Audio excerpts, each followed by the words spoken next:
Buying an oceanfront condo in Myrtle Beach is exciting, but it's also very different from buying a traditional single family home. So today I'm walking you through everything you need to know: HOAs, insurance, rental rules, fees, red flags, the best buildings, and mistakes to avoid. I'm Harrison Biddle, a local realtor in the Myrtle Beach area, helping home buyers, sellers, and investors learn more about the market each and every day through my YouTube channel. Now, there are three main categories of oceanfront properties here. You have primary residence condos, which are great for living full time. You have second home and vacation condos, and then you have those short term rental, investor friendly condos. Each come with different rules, fees, and expectations. Before you shop, you need to decide which category really fits your goals. Now, big question I get is HOA fees. They're always a big piece of the conversation. On the ocean front, they often include water, sewer, trash, cable and internet, obviously your building insurance, exterior maintenance, the pools, the amenities, and sometimes even the electricity inside your unit. Fees can range from $350 a month up to $900, $1,000, and even higher depending on the property.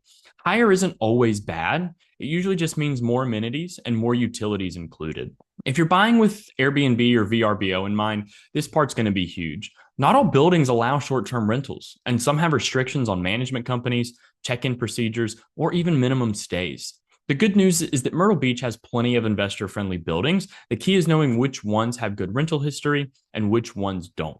Oceanfront properties deal with salt, wind, hurricanes, and moisture. So insurance and maintenance are big factors. So here's what you should look for. You want to look at the building's reserve studies, any past or upcoming special assessments, age of the roof and elevators, and obviously any recent or planned renovations. This can save you thousands of dollars and a lot of frustration. Now, the financing for these can be trickier. A lot of oceanfront condo buildings are considered condotels, which means you may need a larger down payment. Rates can be slightly higher, and only certain lenders can do them. Now, in this specific area, working with a local lender who specializes in condotels is essential if that's what you're looking for. Now, the mistakes that I see most is buying based on photos and not the building's financials, or ignoring the HOA reserves that you see in those building financials. Another one is assuming rental income is guaranteed, and then not understanding parking rules or management restrictions. And then, of course, forgetting to factor in your cleaning fees, utilities, and taxes when running numbers on if it's a good investment for you or not.